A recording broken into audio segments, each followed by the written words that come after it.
Welcome to the Ecosystem Show. We're thrilled to have you with us. Here we challenge traditional mindsets and explore innovative approaches to maximizing the value of your software estate. We don't expect you to agree with everything. Challenge us, share your thoughts, and let's grow together. Now, let's dive in. It's showtime. Welcome back, everybody. Finally, we have got almost a full house. We're only one man down today, but Anna makes up for two people, so she is here, and she is the most important person in the room today. But yeah, it's been a while. How's everyone going? Hi, everyone. I'm also not pregnant. It sounded like I'm pregnant. I'm just saying your level of importance in this conversation is the equivalent to two people. Are you pregnant?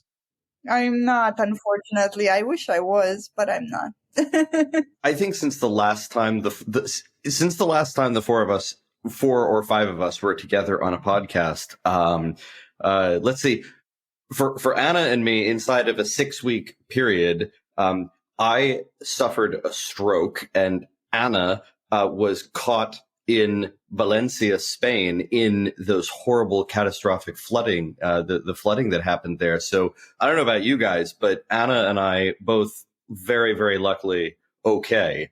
But Oh my God, we've had a month and a half. Yeah. Crazy times, indeed.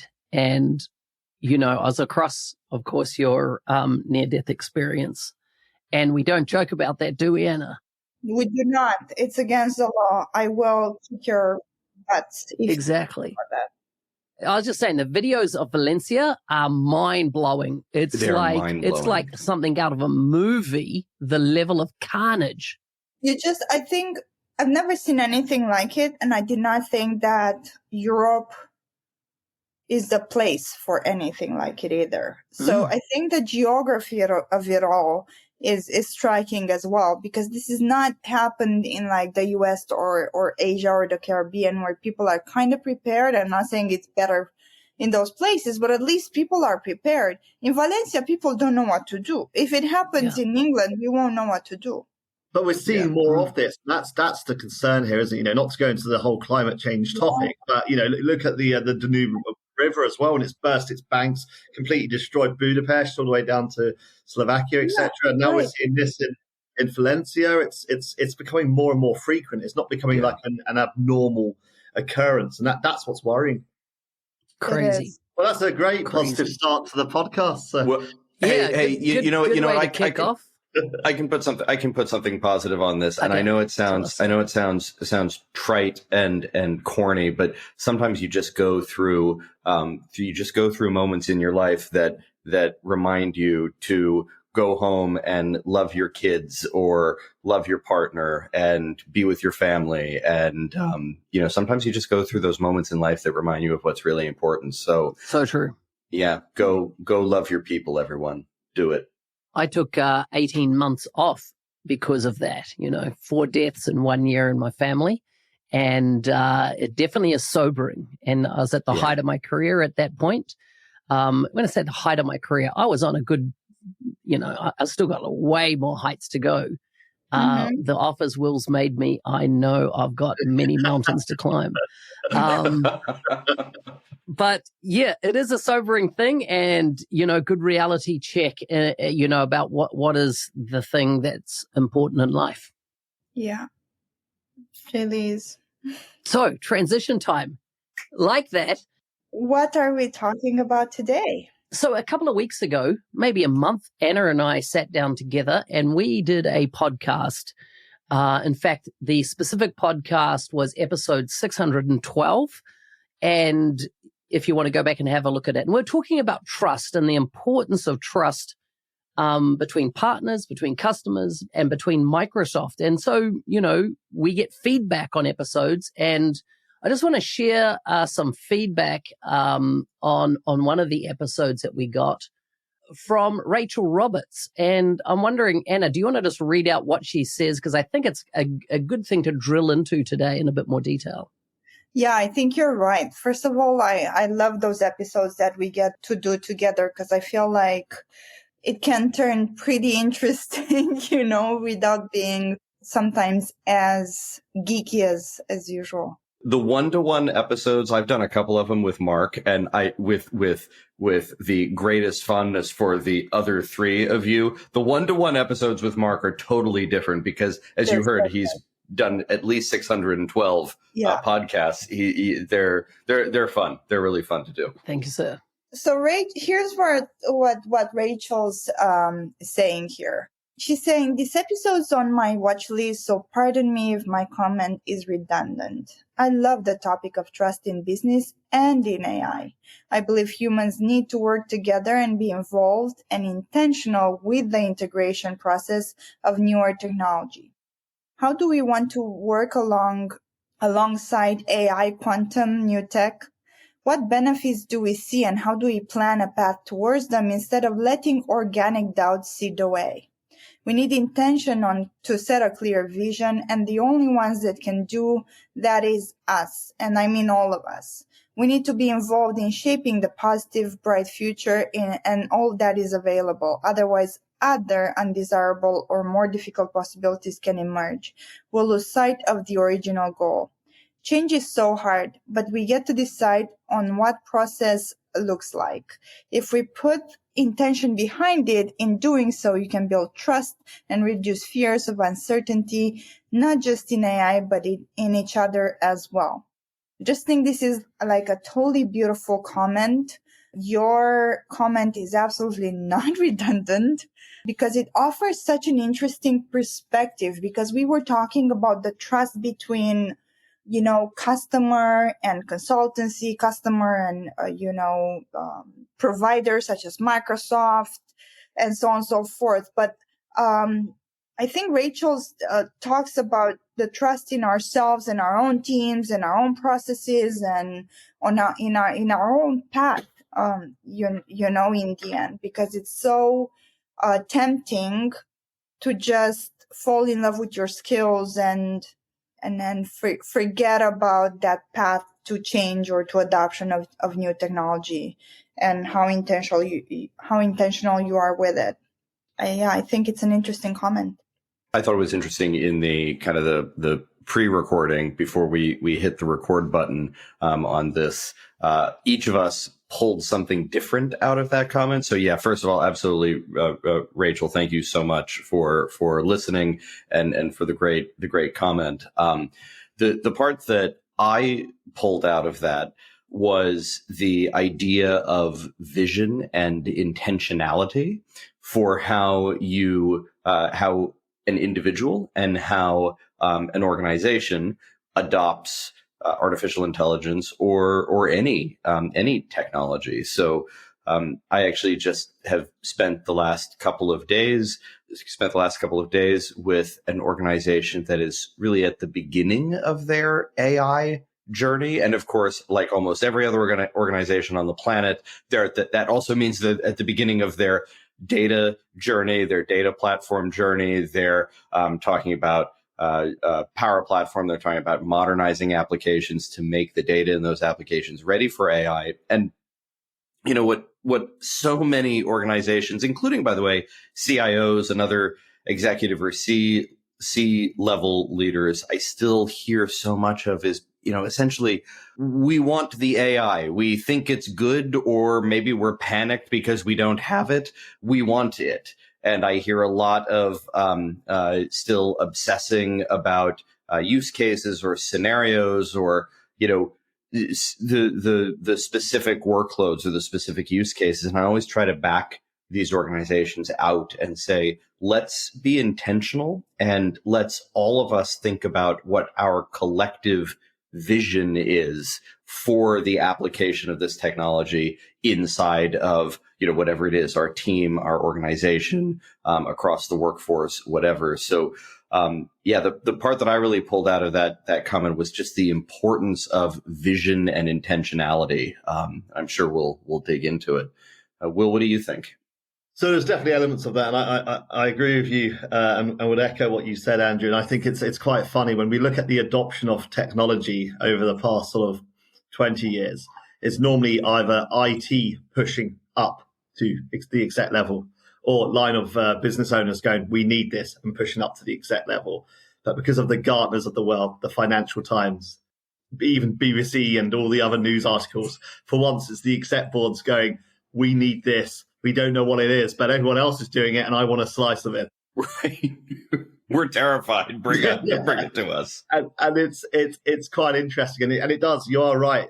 No clear objectives. I've got onto ChatGPT and I've got it to write me a poem about making a brownie in the style of Snoop Dogg, and we're like, okay, well then let's use that within your business. No, we need to do something else.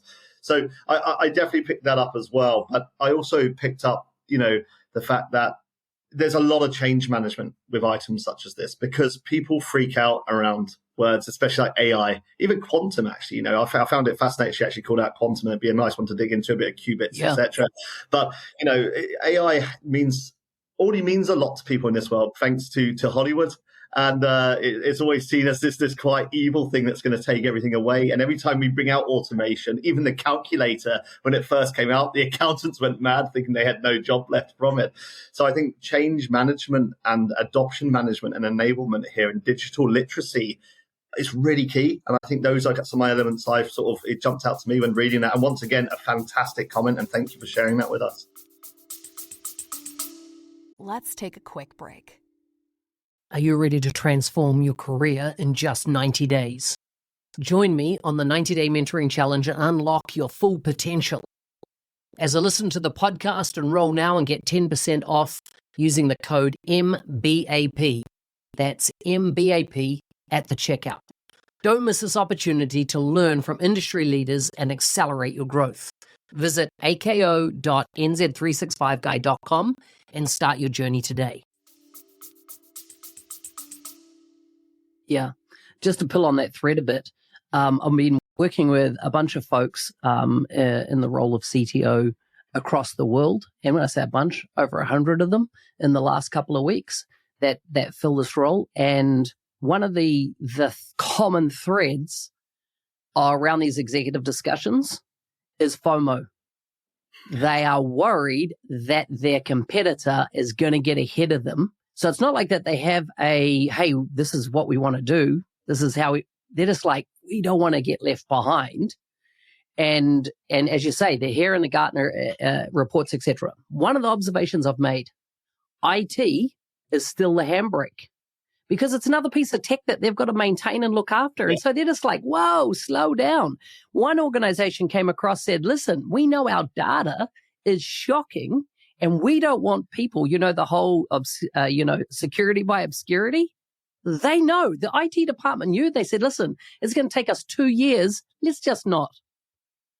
So I'm like, hang on a second. You're at security, have a security risk profile here, but let's not, because adding AI in the mix will actually just blow it up for everybody. And they will know that we've got a security. I'm just like, I cannot be, it shocks me, the complacency of that type of attitude. And then the other one was around adoption that you talked about, Will, there, is that I have seen sizable implementation, 1,000+ seats of Copilot being rolled out with absolutely no adoption plan. No, we turned it on and nobody's using it type attitude. And I'm just like, oh my gosh, are you serious that you go and spend that amount of money, turn it on, people don't even use it? How weird.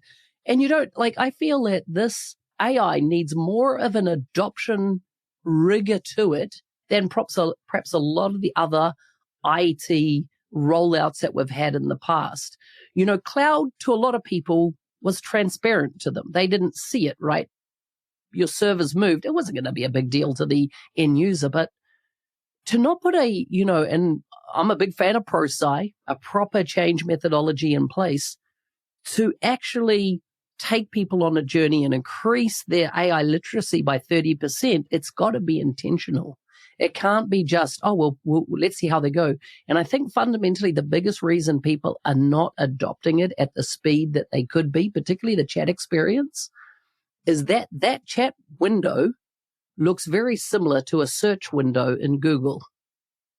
And when people approach it, they approach it from the point of, I'm going to ask a question. And they are using a search paradigm rather than a conversational paradigm and how they engage. And so one or two things happen. One, the answer is magical. And they're like, what is this crazy thing? Or two, the answer is not good. And so therefore they go, this is all overhyped, right?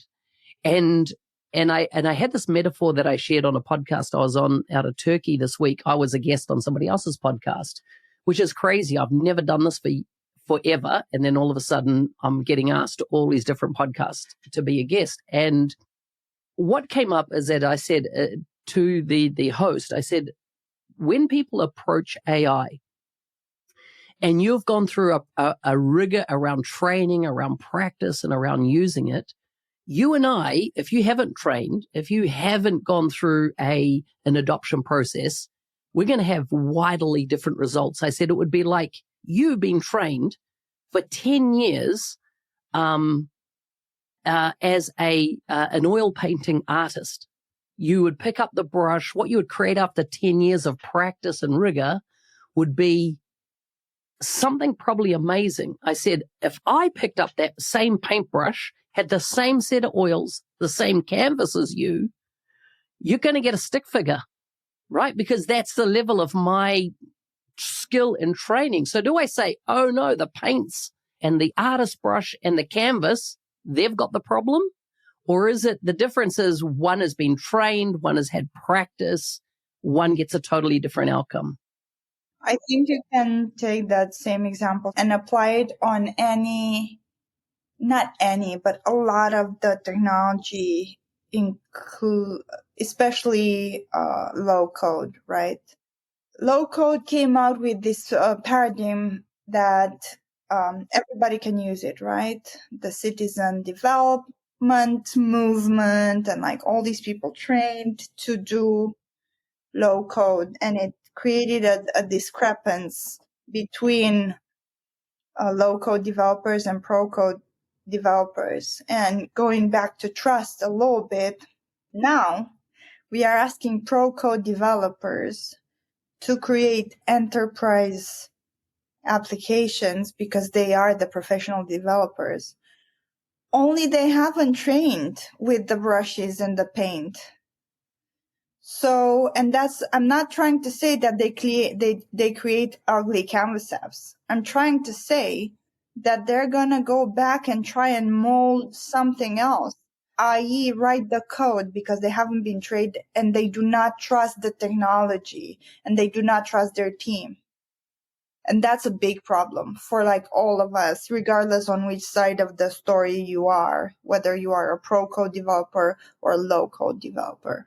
This all comes back to change is hard, and we have a saying, don't we? A bad workman always blames their tools. If evolution didn't exist, we'd still be swinging from trees. All of this comes back to the fact that we are happy to stick to where we are. And another good example of this, the oil painting, one of the things that I liken it to is we've had, and it's nothing to do with tech, we've had a boom in sort of mindful eating. So we've had, HelloFresh delivered and other Gusto. And all of a sudden, you would say you're an okay cook, but the moment you start following these recipes, you become a great cook. And it's just about that change management and training, and it's the same principle though. So having, and you're doing that by proxy, just by learning, by having structured materials, by doing mild hackathons over a burger, it's how we work. But I think we're always going to have concerns when the tech intensity and the wave intensity of tech is coming at us faster and faster, and our time to adopt is actually getting shorter and shorter, and that's where we're having issues. It's the velocity this is getting thrown at us. Cloud was great because it came out in 2008, 10. We had years to take that on before then big data and analytics came along and then more years before then actually advanced bi-directional encoder and even GPT came along. But it's getting faster now. Now it's multimodal. Now it's agents. Now it's something else. And that's creating a much higher intensity. It's like you read my recent white paper. Thank you, William. I do. I've done talks on this as well. I do my tech intensity talks that Anna's had to put through a few times. But yeah, I think it's probably the same. Imitation is the highest form of flattery. Thank you. I can't thank you enough. Have any of you started or looked very closely at Semantic Kernel? Came out in July this year from Microsoft. It's something I've browsed over, and I've referenced again recently because we're doing a piece of work for a client around sort of adopting AI, but actually building out a process for them. It's not something I'm well versed on, Mark. So, feel free to give an intro to it. It's pretty incredible, but like any of these new things coming out, right, it could easily be superseded by something else. As in, it's open source. I'm pretty sure it's open source. Microsoft have provided it in that framework. But I saw a presentation last week, which was quite an eye-opener of using it to redefine the e-commerce experience. And when you bring generative AI into the mix and just the speed that you could create a totally different e-commerce experience, let's say that was 100% voice-driven. So one of the things that they have found in e-commerce, right, elderly people struggle with, one, searching a website for the product they want, two, adding it to a cart, three, going through a checkout process that involves a credit card and, having something delivered. And of course, the whole model could be voice generated. And, the demo went through, the person said, listen, went to a retail website and said, I want some black boots. And as such, the software doesn't know what the color black is, and it doesn't know what a boot is, right? Two dimensions of potentially a product in a database. But generative AI, right, knows what black is. It knows it's a color. And yeah, the scientific folks, don't accuse me about whether black or white is a color or not. You'll get the concept, right? And it says, hey, yeah, I've got something. It hands that to an API and says, do you understand this? Like black, we've got a whole bunch of products that are black. Boots, what are boots? Well, they're footwear. And so it hands it to that API, and it hands back and said, yeah, I've got these black boots, and it just displays on screen the options. And then the person goes, well, I need size 8. And it doesn't have to have all that stuff pre-programmed because the generative AI allows it to reference it and then says, can you add it to my cart and can you just use my regular credit card? And there might be a validation step of putting in your CVC? Yeah. Which might be an auditory entry again. I might say 1, 2, 3, and bang, it's all done without this. And of course, it brings in a whole bunch of, I think, is a keyboard, and of course, it's not going to go away, the keyboard, and I'm not going to say the keyboard is dead. That would just be stupid. But what I'm saying is that I think we're going to... Do you remember that scene from Star Trek, The Voyage Home with the whales, when Scotty he tries to talk to the mouse as if it's a microphone, and then he says, oh, a keyboard, how quaint. But aren't we going there, where voice is going to be the more dominant interface for doing, maybe not for making, but for day-to-day stuff? We are concerned, in my opinion, because you may say we are going there where the voice is the most dominant tool that we've got. And we are, but even that requires adoption.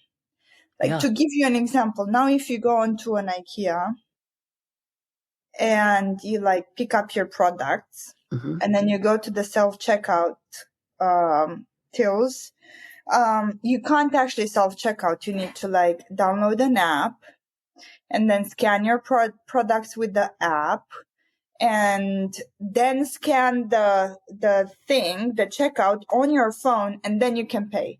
And if you ask, this is not my own experience. I read it somewhere on a random article this week.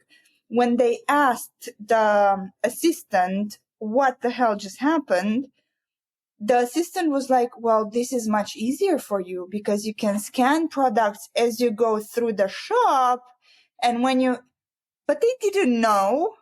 This drives me crazy. There's the Aldi, I think, down the street, the Aldi Go, or I forget what it's called, right? And I remember Anna and I walked in there with our daughter, and we had no idea what was going on. And we had to, we walked there, we couldn't figure out how to get past the gate. We finally figured out that we had to download an app, but then it was do we both need to download the app? Can we both walk through the gate? Can we bring Alexandra with us? And then, the whole experience was just so terrible. And I'm sorry, this is a little bit, but this is just such a pet peeve of mine. This idea of thing. Yeah. It's the adoption. Yeah. It's the adoption journey again. It's all the same. It annoys the crap out of me. It could be the most efficient process on earth, but if you don't know how to use it, it's completely inefficient and pointless to you because you are the user. So going back to the voice, do you talk at all of the apps, at all of the websites? What's the prerequisite? Like, it's going to be Neuralink soon. It's going to be Neuralink soon, so don't worry. So one of the things that when we think about voice is that, voice being our primary interface, it's shifting from being tactile, a keyboard or a mouse or a touch screen that we manipulate with our hands. I'm uncomfortable with that, not for any particular, moral or philosophical reason, right? But just because the tactile interacting with my devices and with the software on those devices is such an ingrained part of what has become my creative process. And, I'm really of two minds on this. One thought that I have is that maybe this is going to go, if we're going to see more and more of this interaction shifting to voice interaction, because I have to say, even in what I perceive to be early returns with Copilot and ChatGPT and the ability of these technologies to interpret and act on things that I say, it's impressive, right? And it's still very, very early days. So on the one hand, I think, maybe this is one of those long-held tech nerd dreams, right? Sort of like the video conference that it took the pandemic and it took Teams for us to all finally turn, Teams or Zoom or whatever, for us to all finally turn on our cameras. This was something that I thought was long just dumb. It was not a thing that I wanted to do. I had no real interest in video calls. I didn't FaceTime people. I just thought it was dumb. So on the one hand, I think maybe eventually I will get over thinking that interacting with my device via my voice is no longer dumb, because I'm going to get used to it, or maybe we've backdoored it with things like Siri and Alexa and that type of thing. Or on the other hand, more concerning, maybe I'm just old now, right? Like maybe this is me like trying to transition from pen and paper to the newfangled computer. I don't know. I think it's going to be multimodal, because it's not going to be a one replaces the other, because like what I've just found out recently as I have got into doing more and more writing is actually I'm going to write on a pen and paper, that old thing. I'm not going to get out the coal from the fireplace and start writing, but I'm going to use pen and paper, pencil maybe. But the beauty is now I can take a photo of it, chuck it into generative AI, now it's in digital format for me to take further, but I've still been allowed, as you say, Andrew, to go through your chosen creative process with your keyboard. I can still do that, and it allows me to articulate my ideas, my scribbles, things like that. And this way, I think we're going to become more and more cyborgish, right? And that we're going to be able to extend ourselves with AI. We're going to have a second brain, which is digital, and it's not about going, okay, you're ancient. That's an old way of doing it. I think it's both. Something, just as an aside, something really funny to me, or not, I don't know, funny, but something interesting happened to me today. For the first time in maybe ever, or God knows how long, today, I couldn't wrap my brain around how to get the mathematical result that I wanted out of Excel.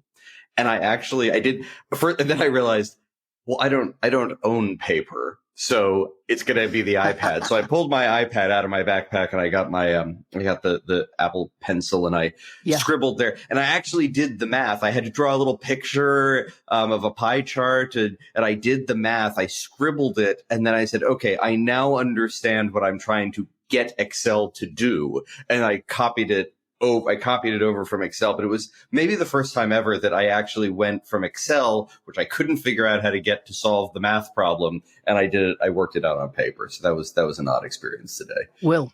No, it's the comment's slightly gone from context, but I was going to say this also with all the examples we're given, it does go back to the fact that another thing on top of tech intensity is also that products and product-driven organizations are much more comfortable with being agile and shipping products and features just one at a time before they build a critical mass of usability. We've seen that with ChatGPT because they've had to put so much money into it. They said, look, we're just going to give you this feature to start with, and then we're going to launch more and more. We're going to start making it more multimodal, reaching out to DALL-E Whisper.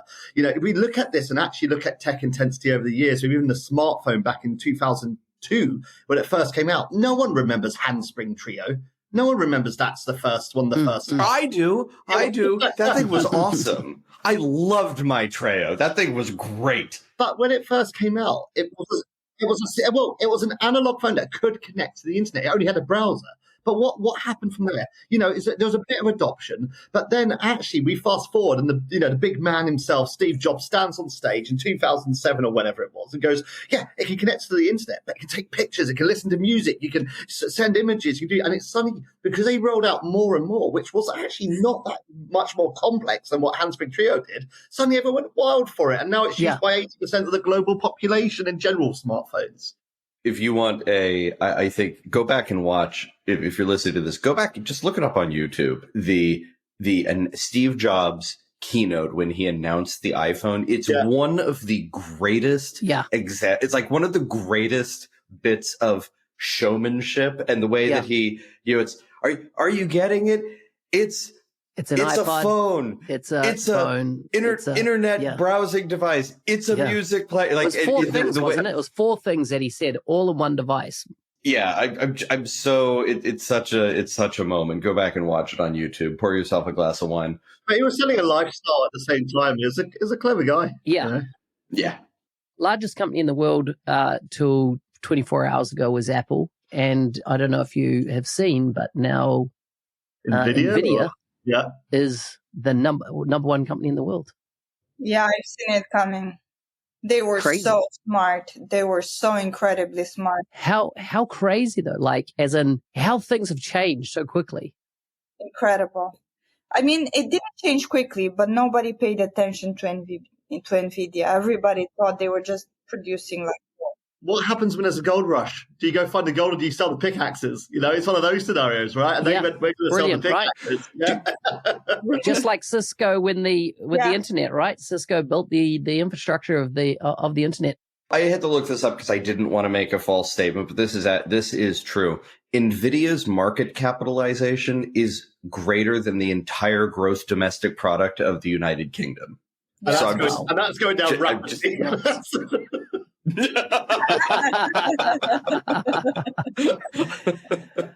We need to wrap this up because we're at time. Andrew, I'm going to throw to you as the only American in the room. You have a new president. Tell us about that. My parents were divorced when I was in the third grade as well. So if you'd like to just sort of rack up all the tragedies in my life, we can go there. And we're out. Does that tell you? and we're off. I mean, listen. I woke up yesterday morning just like everyone else. I think that it's I'll make no bones about my views of the world. I think it's a tragedy. And it to say that I am sad would be an understatement. I think I'm most sad that I know that people who I love, and there are some people who I love and care about who voted for the man. Like, come back to me once I've had a little more time. Right now, I'm sort of trying to put it out of my mind. I don't want to bait you, but I won't. So we will leave it at that. I don't want to, and I won't. Yeah, I don't want to, and I won't. On a more positive note, I'm going to kick it over to Anna. Can I kick it over to Anna for a moment? Yes, yeah. Anna has just, in the last 2 weeks, gotten her first MacBook. How's it working for you, Anna? I'm still adjusting, guys. It's a journey. I think there's a group you can go to. There's a group, right? It was like it took me 10 minutes to find the link. It's just I'm on an adoption curve. That's it's a tech intensity problem right here. Okay, I'm going to with that. Thanks for joining us. See you on the next one. Thanks. Bye, guys. Yeah. Thanks for tuning into the Ecosystem Show. We hope you found today's discussion insightful and thought-provoking. And maybe you had a laugh or two. Remember, your feedback and challenges help us all grow. So don't hesitate to share your perspective. Stay connected with us for more innovative ideas and strategies to enhance your software estate. Until next time, keep pushing the boundaries and creating value. See you on the next episode.